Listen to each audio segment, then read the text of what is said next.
Hello students.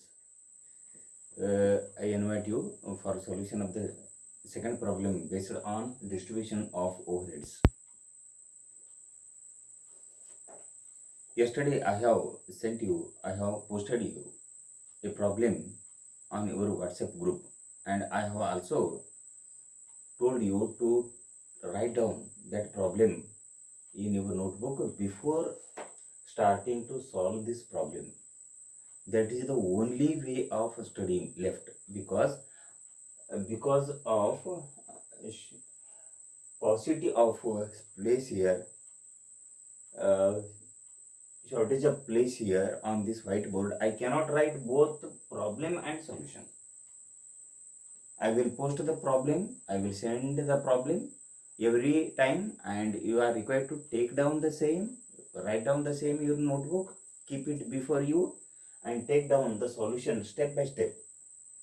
काल तुम्हाला मी एक प्रॉब्लेम पोस्ट केलं होतं. मला विश्वास आहे की तुम्ही सगळ्यांनी यांना लिहून घेतलेले असावं तुमच्या नोटबुकमध्ये. मिळाले की पटकन यांना ते लिहून घ्या. कारण सांगतो, प्रॉब्लेम समोर असल्याशिवाय तुम्ही सॉल्युशन समजून घेऊ शकत नाही. आणि दुसरं आणि महत्त्वाचं माहिती म्हणजे ते जेवढं शक्य आहे तेवढं वेळ वाचवायचं असतं आणि जागा वाचवायचं असतं ते. आणि कारण सांगतो, एक व्हिडिओचं साईज आहे ना 20 मिनिटपेक्षा जास्त असलं तर अपलोड करताना मला सुद्धा ना अडथळा निर्माण होतो, आणि डाउनलोड करताना तुम्हाला तरी खूपच आहे ना अडथळा होतो. त्यामुळे आहे ना आधीच आहे ना माहिती सगळी लिहून ठेवलं मी इथे. ह्या त्या प्रॉब्लेमचं आता काल तुम्हाला पाठवलेली प्रॉब्लेमचं. त्यानंतर त्यानुसार आहे ना आज आहे ना सॉल्युशन मी सुरुवात करतो. त्याआधी तुम्हाला सांगतो की हे लेक्चर पर्टिक्युलर्स, त्या दिवसाचं लेक्चरचं पर्टिक्युलर्स आहे ना लक्षात घ्या. हे लिहिलं मी. पहिला आहे क्लास आहे TYBCom, त्यानंतर सब्जेक्ट आहे कॉस्टिंग, आणि चॅप्टर अथवा टॉपिक कोणते, डिस्ट्रीब्युशन ऑफ ओव्हरहेड्स. आता सिम्पली ओव्हरहेड्स, आणि डेट आहे 5/10/2020 अथवा 4/10/2020 म्हणून तुम्ही घेऊ शकता. किती, 4/10/2020 या तारीखला मी अपलोड करतो यूट्यूबवर. आणि नंतर आहे ना प्रॉब्लेम नंबर 2 आहे. ऑलरेडी एक प्रॉब्लेम सॉल्व्ह झालाय. प्रॉब्लेम नंबर 2 त्याचं सॉल्युशन आहे ना कंटिन्यू आहे. आता लेक्चर नंबर चॅप्टर 2 पैकी आहे ना लेक्चर कितीवा, लेक्चर किती, चौथा लेक्चर आहे. लेक्चर कितीवा, चौथा लेक्चर आहे हे, राईट. आता वर्किंग नोट्स आहे. ह्या प्रॉब्लेमला सॉल्युशन आहे किती, ह्या प्रॉब्लेमचं सॉल्युशन किती 2 विभागांनी करतो मी. पहिला वर्किंग नोट सगळं प्रेझेंटेशन करतो. दुसरा आणि महत्त्वाचं माहिती म्हणजे लक्षात ठेवायला पाहिजे कोणते, प्रॉब्लेम सॉल्युशनचा मेन भाग आहे ना कंटिन्यू करतो मी. प्रॉब्लेम सॉल्युशनचा मेन भाग कंटिन्यू करतो. ओके, ठीक आहे. वर्किंग नोटमध्ये पहिला जेवढं ओव्हरहेड आहे तेवढं आहे ना वर्किंग नोट इथे आहे. प्रॉब्लेम एकदा तुमच्या माहितीसाठी वापरतो. तुमच्या समोर नोटबुक असेलच आता ज्यावेळी तुम्ही डाउनलोड करून घेता हे व्हिडिओ दोन्ही, त्यावेळी आहे ना प्रॉब्लेम सुरुवातीला लिहून घेतलेला असो. प्रॉब्लेम बघा तुमच्या माहितीसाठी आणखी एकदा वाचतो 2 मिनिटात. A company is having 3 production departments, namely ABC. उत्पादन विभाग किती, 3 आहे ABC म्हणून. आणि सर्व्हिस डिपार्टमेंट, सेवा विभाग कोणते, S1 S2 म्हणून 2 आहे. एकूण असं 5 विभाग आहे. The expenses incurred during the month of March 2018 are as follows. Supervision 30,000 आहे. Fire insurance 10,000. Power 18,000. Light 6,000. Rent 10,000. आणि repairs and maintenance 17,000. Repairs on depreciation on plant equal to 8,500 आहे. आणि हे झालं खर्च. हे खर्च कोणत्याही आधारावर विभाजन करायला पाहिजे. आणखी एक तक्ता आहे खाली, ते कोणते बघा. फ्लोर स्पेस दिलेले आहे स्क्वेअर फूटमध्ये 1500, 1000, 900, 500, 100 असं आहे ना स्क्वेअर फूट आहे ABC S1 S2 डिपार्टमेंटसाठी. Number of workers equal to 20, 10, 10, 15, 5 असं आहे 5 विभागासाठी अनुक्रमे. HPF मशीन्स फक्त प्रोडक्शन विभागासाठी आहे. HPF मशीन्स इक्वल टू कोणते 8, 5, 2 आहे. आणि S1 S2ला डॅश आहे. त्यानंतर डायरेक्ट वेजेस इक्वल टू, ह्याबद्दल तुम्हाला सांगायचं म्हणजे डायरेक्ट वेजेस किती उत्पादन विभाग आहे ना ते घ्यायचा नाही कधी उत्पादन विभागमध्ये direct material, direct labour, direct expenses, म्हणजे प्राईम कॉस्ट आतापर्यंत अभ्यास केलो ना त्यामध्ये 3 विभाग आहे, direct material, direct labour, direct expenses. कधीही प्रोडक्शन डिपार्टमेंटसाठी घ्यायचं नाही. सर्व्हिस डिपार्टमेंटचे किती आहे तेवढेच, आणि S1 S2 मध्ये किती आहे ना त्या प्रॉब्लेममध्ये दिलेले डायरेक्ट वेजेस तेवढेच घ्यायचं. त्यामुळे direct material, direct labour, direct expenses production विभागामध्ये कधीही लिहायचं नाही. Do not write the direct material, direct labour, direct expenses amount in the production department column. कुठलाही प्रॉब्लेम असो पुढे सर्व्हिस डिपार्टमेंट किती आहे तेवढंच आहे ना तुम्ही लिहा. Direct wages equal to direct कोणते डायरेक्ट वेजेस सर्व्हिस डिपार्टमेंट किती आहे तेवढेच आहे ना घ्यायचं. नेक्स्ट आहे value of plant equal to 12,000, 9,000, 6,000, 3,000, 4,000. त्यानंतर आहे value of stock equal to 15,000, 9,000, 6,000 तेवढेच आहे. हे सुद्धा सर्व्हिस डिपार्टमेंटसाठी व्हॅल्यू ऑफ स्टॉक नाही. नेक्स्ट आहे लाईट पॉईंट इक्वल टू 4, 2, 2, 1, 1 आहे. हे तर कॅल्क्युलेशन करायची गरज नाही, गुणोत्तर देण्यात आलेले आहे. हे प्रॉब्लेम मध्ये शेवटी काय सांगितलेलं बघा, prepare A statement showing primary distribution of overheads आहे.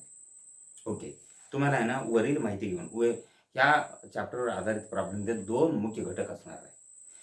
And the problem in the problem based on this chapter, that is distribution of overheads, there will be 2 parts. One is overhead particulars, next one is the basis on which these overheads are to be distributed among different departments, and that is production department and service department. ह्या problem कधी आले होतं? October 2015. Okay, previous question paper मधील है ना problem आहे. Okay, वेळ वाचवण्यासाठी ऑलरेडी मी आहे ना 4 वर्किंग नोट, काही 5 वर्किंग नोट तयार केले मी ऑलरेडी. हे आहे ना लेक्चर पर्टिक्युलर तुम्ही आधी लिहून घ्यायचं. सो इथे लेक्चर नंबर एक एक जण मागे पुढे होऊ शकते, तुम्ही कंटिन्यू ठेवून लिहून घ्या एवढे. इथे वर्किंग नोट्स म्हणून आहे. पहिला वर्किंग नोट, सर्व वर्किंग नोट कशाला निगडीत आहे? Distribution of overheads. पण हे पहिला ओव्हरहेड नाही, लक्ष द्या. ओके, पहिला डायरेक्ट वेजेस आहे, actual for service departments only. Direct material मगाशी तुम्हाला सांगितल्याप्रमाणे काय, direct material, direct labour, direct expenses कधीही प्रोडक्शन डिपार्टमेंटमध्ये घ्यायचे नाही. फक्त सर्व्हिस डिपार्टमेंटमध्ये किती आहे तेवढेच घ्यायचे. बघा ना, आता डायरेक्ट वेजेस इक्वल टू किती आहे? डायरेक्ट वेजेस 3, 2, 2 प्रोडक्शन डिपार्टमेंटसाठी घेतलेले नाही मी, घ्यायचं नाही सुद्धा. फक्त सर्व्हिस डिपार्टमेंटसाठी किती आहे बघा, डायरेक्ट वेजेस इक्वल टू 1,000, 1,000, 1,000. इथे मी लिहिलो डायरेक्ट वेजेस, डायरेक्ट मटेरियल. आणि जे सांगतो direct material, direct labour, direct expenses असेल तर प्रोडक्शन डिपार्टमेंट कॉलम मध्ये कधीही लिहू नका. फक्त सर्व्हिस डिपार्टमेंट कॉलम मध्ये किती आहे? Direct material, direct labour, direct expenses तेवढेच आहे ना येईल. So the direct wedges of service department number 1 is 1,000. It is given in the problem. Service department 2 is rupees 1,000. Once again, it is given in the problem. हे विषय. आता second आहे supervision. हे खर्च आहे. कोणत्या आधारावर? नंबर ऑफ वर्कर्स घ्यायचं. नंबर ऑफ वर्कर्स तो विभाग कोणते? A B C production department आहे. S1 S2, S म्हणजे सर्व्हिस म्हणून समजू आम्ही. S1 S2 आहे. Total equal to supervision number of workers equal to किती आहे? 20, 10, 10, 15, 1 आहे. मग 5 ना सगळीकडे भाग होतो. 5 1 जा 5, 5 3 जा, 5 2 जा, 5 2 जा, 5 4 जा.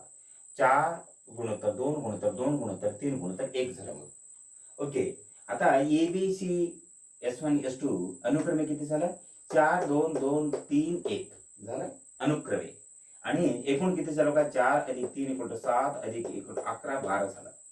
4 12 अनुक्रमे ABC S1 S2 ला अनुक्रमे घेतो मी. कसं? 4 12 2 12 2 12 3 12 1 12. अनुक्रमे कोणते department? ABC S1 S2. Okay, हे झालं. मग विभाजन कसं करतो बघा. डिपार्टमेंट ए साठी 4 12 किती आहे एकूण सुपरविजन? 30,000 रुपये इंटू किती? 30,000 आहे. इंटू रुपीज किती? 30,000 आहे सगळे ठिकाणी.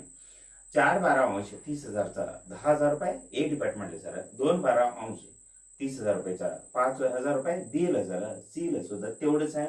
S1 ला किती? 3 12 30,000चा किती? 7,500 आहे. आणि S2 ला 1 12 30,000 रुपयाचे किती? 2,500 रुपये. ओके, ह्या व्यतिरिक्त तुम्हाला सांगतो, ह्या प्रॉब्लेम कुठल्याही प्रॉब्लेमचा सॉल्युशन कुठल्याही कॉन्सेप्ट बद्दल तुम्हाला शंका असेल तर कोणत्याही क्षणी तुम्ही आहे ना व्हॉट्सअप नंबर तुम्हाला तुमच्याकडे आहेच, सर्वांकडे माहितीच आहे. त्या नंबरवर तुम्ही नेमके उत्तर देण्याकरता असायला पाहिजे असं प्रश्न तुम्ही विचारायचे.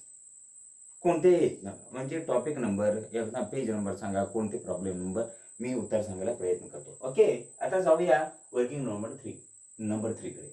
फायर इन्शुरन्स कोणत्या आधारावर? व्हॅल्यू ऑफ स्टॉकवर विभाजन करायचे.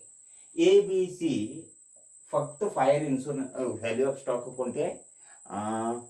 A B C production department S1 S2 साठी स्टॉक नाही, मग फायर इन्शुरन्स S1 S2 डिपार्टमेंटला येत नाही.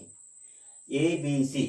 Okay, once again I wish to tell you here, fire insurance is on stock. That is why for distribution of fire insurance, value of stock should be taken into consideration.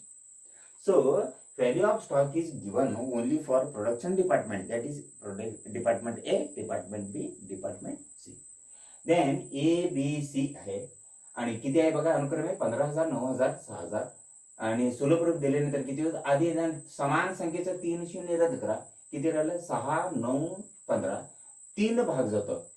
3 2 6, 3 3 9, 3 5 15, म्हणजे 5 3 2 झाला. मग ABC अनुक्रमे किती? 5 3 5 गुणोत्तर 3 गुणोत्तर 2 equal to 5 10 3 10 2 10 अनुक्रमे किती? ABC झालं. आता ए ला किती आहे बघा, एकूण आहे ना fire insurance amount equal to 10,000 आहे. प्रॉब्लेम मध्ये पहा तुम्ही, 5 10 10,000चा 5,000 झाला आणि नंतर 3 10 10,000चा किती? 3,000 झालं आणि सी ला 2 10 10,000चं किती? 2,000 झालंय. हे झालं विभाजन फायर इन्शुरन्स. आधार कोणते? Basis of distribution is value of stock. आता serial number 4 HP of machines आहे, हॉर्स पॉवर ऑफ मशीन्स आहे. याने पॉवर आहे, पॉवर एक्सपेंडिचर, याने यंत्रेला लागणारे वीजचा खर्चाला काय म्हणतात? पॉवर म्हणतात. आणि उजेडासाठी लागणारे वीजचा खर्चाला काय म्हणतात? Electricity charges. Not simple. If electricity used for lighting purpose, it is called as electricity charges. But if electricity used for movement of machines, working of machines, that electricity is called as power. दोन्ही मधील फरक तुम्ही लक्षात ठेवा. So power is distributed on the basis of HP of machines. HP म्हणजे काय? Horse power अथवा अश्वशक्ती असे म्हणतात. सो HP of machines आहे ना, कुठे कुठे फक्त मशीन्स आहे ना, प्रोडक्शन डिपार्टमेंटमध्ये तेवढंच आहे ते. त्यामुळे लक्षात ठेवा, सर्व्हिस डिपार्टमेंट असलेले S1 आणि S2 डिपार्टमेंटसाठी अजिबात घ्यायचं नाही. ABC अनुक्रमे किती? 8 5 2 हॉर्स पॉवर असा आहे. ओके, मग किती झालंय? हे गुणोत्तर मध्ये घेतल्यानंतर, हे अपूर्णांक मध्ये घेतल्यानंतर 8 15 5 15 2 15 अनुक्रमे डिपार्टमेंट ABC साठी. आता विभाजन करूया, बघू. A equal to department A equal to 8 15 18,000चा किती? 9,600 होतं. तुम्ही कॅल्क्युलेशन करा. कारण सांगतो, हे कॅल्क्युलेशन मध्ये जास्त वेळ घालवलं तर व्हिडिओचा साईज आहे ना 20 मिनिटपेक्षा जास्त होणार आणि अडथळा होतो अपलोड करताना आणि डाउनलोड करताना. हे समजून घ्या प्लीज. आणि बी डिपार्टमेंटसाठी 5 15 18,000चा 6,000, सी डिपार्टमेंटसाठी 2 15 18,000चा किती झालं? 2,400. ह्या पद्धतीने विभाजन झालं. इथे झालं एकूण किती आहे? एकूण किती झालं इथे? 4 वर्किंग नोट तयार झाले. आता 5वा वर्किंग नोट 6वा वर्किंग नोट इथे घेतो मी.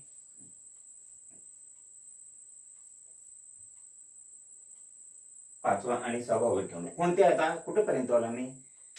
पॉवर आहे, HP ऑफ मशीन्स घेतला मी, पॉवर. आणि लाईट घ्या. आता लाईट सिरियल नंबर 5 लाईट. कोणते विभागात विभाजन करायला पाहिजे? कोणत्या आधारावर? लाईट इक्वल टू कोणते आहे बघा? Light points. इथे कोणते? Light points. Right, underline. Light points equal to ABC S1 S2 साठी किती आहे बघा? Light points equal to A B C S1 and S2 साठी अनुक्रमे किती लाईट पॉइंट्स आहेत? कसं लाईट पॉइंट्स आहे? 4 2 2 1 1. 4 गुणोत्तर 2 गुणोत्तर 2 गुणोत्तर 1 गुणोत्तर 1. 4 2 2 1 1 इक्वल टू किती होतं बघा? 4 भागले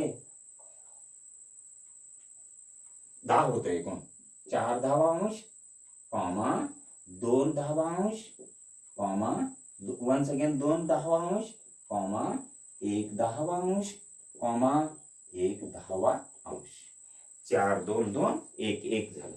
आता लाइटिंग चार्जेस इक्वल टू किती बघा. Lighting charges equal to light equal to किती ₹6,000 आहे टोटल रक्कम. ए ला किती रक्कम आहे बघायचं. रक्कम इक्वल टू ए ला किती आहे बघूया. ए ला किती ए इक्वल टू 4/10 गुणले एकूण किती म्हटलं लाईट चार्जेस इक्वल टू ₹6,000 आहे. 6,000 इक्वल टू ₹2,400 वर्कआउट होतो. आणि डिपार्टमेंट बी साठी इक्वल टू 2/10 गुणले 6,000 रुपये इक्वल टू रुपीज किती आहे बघा 1,200. आणि डिपार्टमेंट सी साठी वन्स अगेन 2/10 गुणले 6,000 equal to rupees once again किती वर्कआउट होते हे 1,200. S1 साठी सर्व्हिस डिपार्टमेंट नंबर 1 म्हणूया साठी इक्वल टू 1/10 गुणले रक्कम किती आहे बघा 6,000 रुपये. 6,000 इक्वल टू ₹600. आणि S2 साठी डिपार्टमेंट S2 यानी सर्व्हिस डिपार्टमेंट 2 साठी वन्स अगेन 1/10 आहे गुणले 6,000 इक्वल टू किती झालं ₹600. हे टोटल केले तर हे यायला पाहिजे हे काळजी घ्या नाहीतर ह्याला कॅल्क्युलेशन चुकतो. ओके किती झाला बरोबर झाला 6,000 रुपये. ह्या पद्धतीनं light points lighting charges lighting म्हणजे हे काय लाईट म्हणजे lighting charges electricity charges lighting expenses असं तुम्ही समजून घ्यायचं. लाइटिंग चार्जेस आधार कोणते लाईट पॉइंट्स आहे. ABC S1 S2 डिपार्टमेंट साठी लाईट पॉइंट्स इक्वल टू किती आहे कोणते कोणत्या मध्ये ए डिपार्टमेंट मध्ये 4 असलं तर बी मध्ये 2 सी मध्ये 2 S1 मध्ये 1 S2 मध्ये 2 1 असं आहे. पण गुणोत्तर कॅल्क्युलेशन केल्यानंतर टोटल इक्वल टू किती 4 2 2 1 1 टोटल केल्यानंतर किती 10 होतो.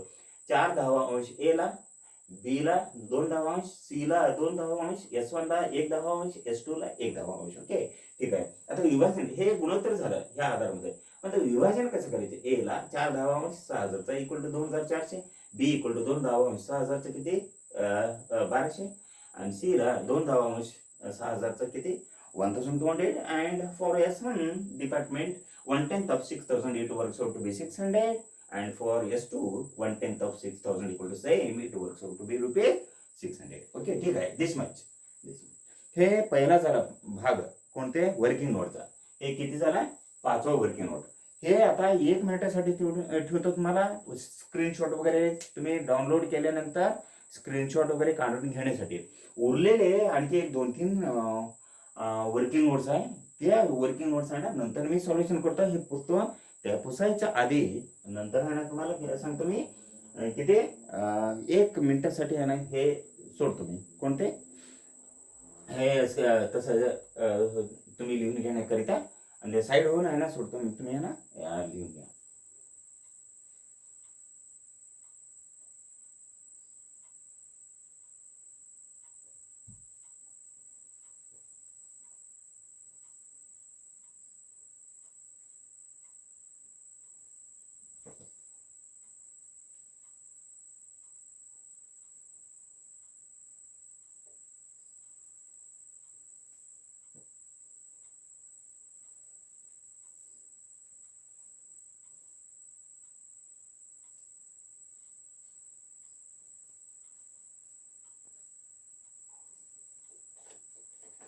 ओके ठीक आहे. आता वर्किंग नोट नंबर 5 पर्यंत आला नाही नंतर कंटिन्यू करतो. 2-3 वर्किंग नोट आहे वर्किंग नोट नंबर 6 पासून कंटिन्यू करू.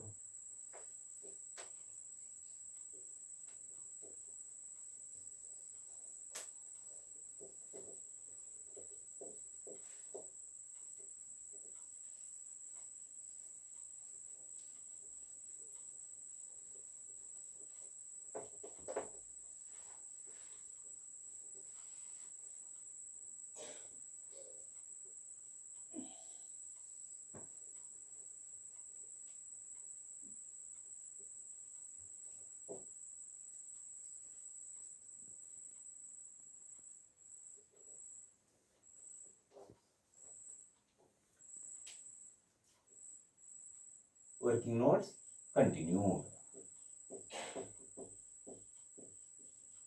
राईट. आता वर्किंग नोट नंबर किती झाला? 5 झाला. वर्किंग नोट नंबर 6 केली. Serial number 6.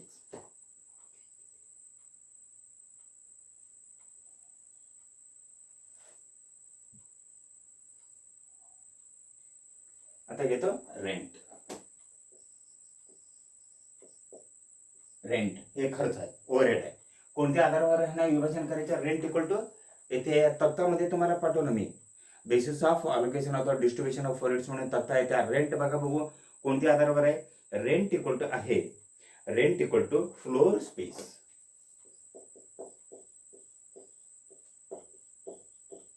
ह्या आधारावरून ह्या खर्चाने विभाजन करायचं आहे. ओके, ठीक आहे. फ्लोर स्पेस इक्वल टू किती आहे? कोणते कोणते विभागाचं बघा. फ्लोर स्पेस इक्वल टू त्या प्रॉब्लेम मध्ये दिल्याप्रमाणे स्क्वेअर फूट मध्ये आहे. स्क्वेअर फूट मध्ये कोणते किती मध्ये? 1500, 1000, 900, 500, 100. 1500 ए B C S1 S2 S1 आणि S2 इक्वल टू 1500 आहे. 1000, 900, 500, 1000, 900, 500 आणि 100. त्यामध्ये 1500, 1000, 900, 500, 100 इक्वल टू सोलोबर द्या. आधी आहे ना सोलोबर देताना काय करायचे ते लक्षात घ्या. 2 शून्य रद्द करायचे. इथे आहे ना 3 आहे, सगळे रद्द करायचं नाही, प्रॉब्लेम चुकतो. समान संख्येच्या शून्य सर्व ठिकाणी रद्द करायचं. हे गेलं, हे गेलं, त्यापैकी दोनच घ्यायचे. मग हे किती झालं बघा? इक्वल टू राहिलेले किती आहे? इक्वल टू 15 गुणोत्तर 10 गुणोत्तर 9 गुणोत्तर 5 गुणोत्तर 1. 15, 10, 9, 5, 1 झालं. किती? 15, 10, 9, 5, 1 आहे. आता विभाजन करूया. इक्वल टू किती होईल बघा? अपूर्णांक मध्ये घेतलं तर A B C S1 S2 अनुक्रमेसाठी इक्वल टू 15 भागले 15 अधिक 10 अधिक 9 अधिक 5 अधिक 1 इक्वल टू टोटल करायचे 50. 50 होतो. टोटल किती होतं लक्षात ठेवायला पाहिजे. टोटल इक्वल टू बेरीज केल्यानंतर किती होत आहे? 50 होतं. इक्वल टू 5 + 1 = 6 इक्वल टू किती? 15, 25, 35, 40 इक्वल टू किती होतं बघा? आणखी एकदा equal to 5 + 1 = 6 equal to 15 equal to 40 होतं. इक्वल टू किती? 40 गुणिले डिपार्टमेंट ए साठी ए इक्वल टू 40 होतं. आता त्याच्या आधी तुम्ही किती करायचं? 15 डिवायडेड बाय हे इथे आहे ना, आधी आहे ना अपूर्ण कॅल्क्युलेशन करूया. अपूर्ण 15 डिवायडेड बाय 15 40वां अंश, 10 40वां अंश, 9 40वां अंश आणि नंतर 5 40वां अंश आणि 1 40वां अंश झालं. आता डिपार्टमेंट ए साठी किती आहे बघूया. डिपार्टमेंट ए साठी किती आहे बघूया.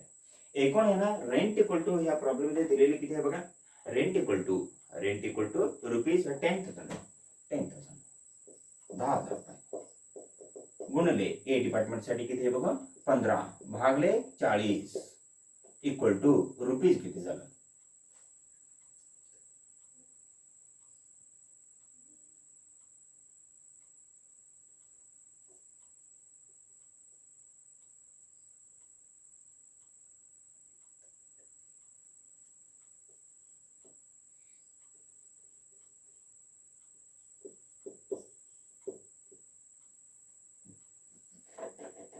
किती बघू.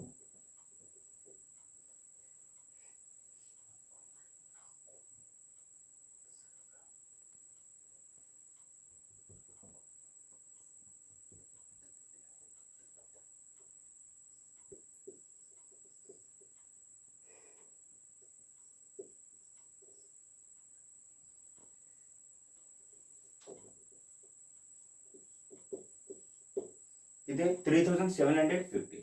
आता डिपार्टमेंट बी साठी आता इक्वल टू 10,000 रुपयाचा किती आहे बघा 10 40वां अंश 10 40वां अंश इक्वल टू रुपीज किती होतं बघा 10 40वां अंश इक्वल टू 2500. किती 2500. डिपार्टमेंट सी साठी 10,000 रुपयाचा किती आहे बघा इथे 9/40 9/40 इक्वल टू रुपीज किती आहे बघा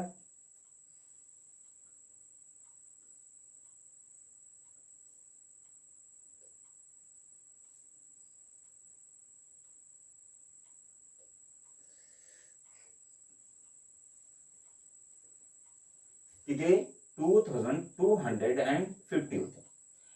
S1 साठी इक्वल टू 10,000 रुपयाचा S1 साठी किती आहे बघा 5/40 into 5/40 equal to rupees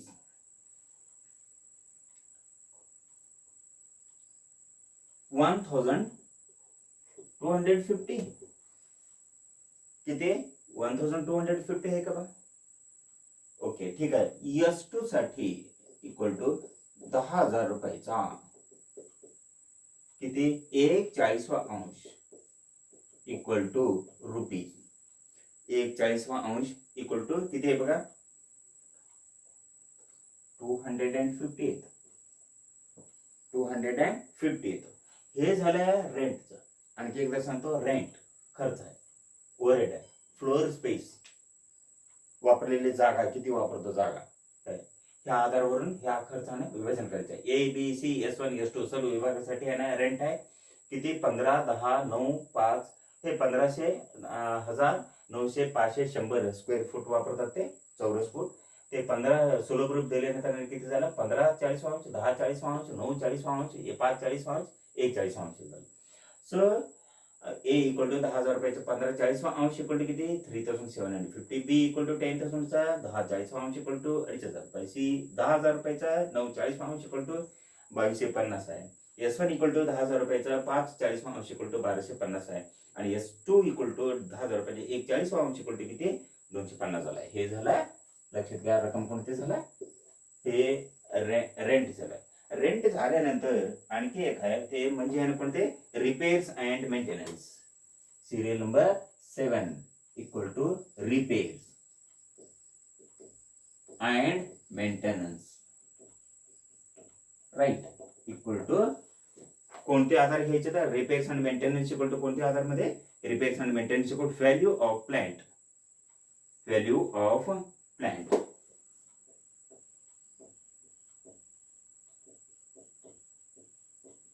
of plant underline ह्या खर्च आहे ह्या मध्ये घ्यायचं.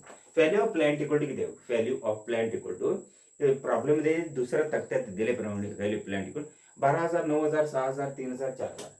12,000, 9,000 किती आहे बघा value A, B, C, S1 and S2 equal to ह्यासाठी आहे ना अनुक्रमे किती 12,000,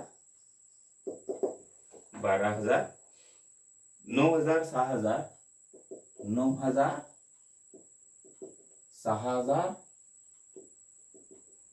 9,000, 6,000, 3,000, 4,000, 3,000, 4,000 या गुणोत्तर मध्ये आहे.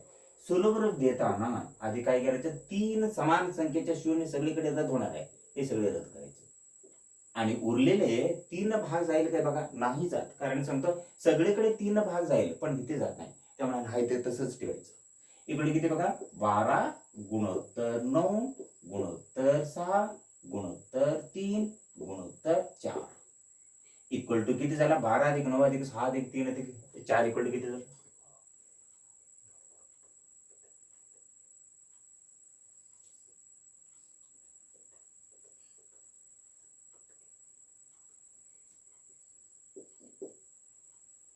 किती 12,9,6,3,4 12,9,6,3,4 इक्वल टू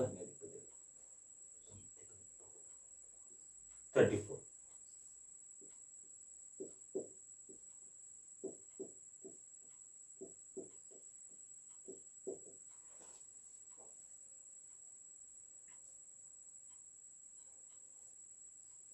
ओके ठीक आहे. आता हे ह्या गुणोत्तर मध्ये विभाजन करायचं आहे.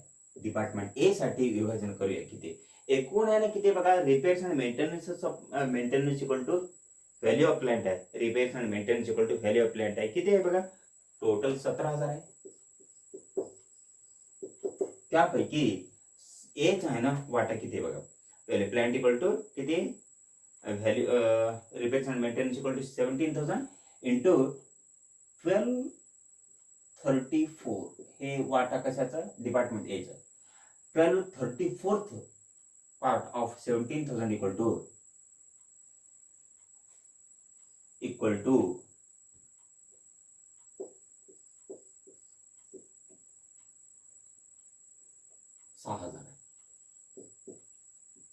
टू किती, 6,000 वर्क होत. डिपार्टमेंट बी साठी तुम्ही कॅल्क्युलेशन करून पहा, 6,000 आहे. आणि बी डिपार्टमेंट साठी 17,000चा किती आहे बघा, 9/34. 9 divided by 34, 9/34 equal to rupees किती झाला, 4,500 वर्कआउट होईल माझ्यामध्ये, इक्वल टू 4,500. डिपार्टमेंट सी साठी 17,000चा किती, 6/34 इक्वल टू रुपीज किती झालं बघा, 3,000. किती, 3,000 वर्कआउट. डिपार्टमेंट S1 साठी किती बघा, 3/34 part of 17,000 equal to rupees 1,500 आहे. 1,500 आहे. ओके. S2 साठी किती आहे बघा, 4/34 आहे. 4 divided by 34 of 17,000 equal to 2,000 येतो, रुपीज 2,000 येतो, 2,000. ओके. एवढं माहिती तुम्ही लक्षात ठेवा. टोटल केल्यानंतर किती यायला पाहिजे ते लक्षात ठेवायला पाहिजे, 17,000 यायला पाहिजे ते.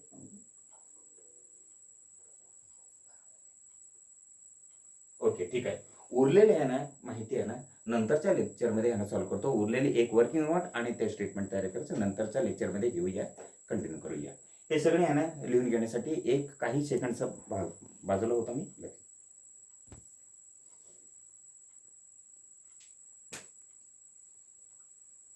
Okay, that is all. Thank you. नंतरच्या लेक्चरमध्ये कंटिन्यू करूया.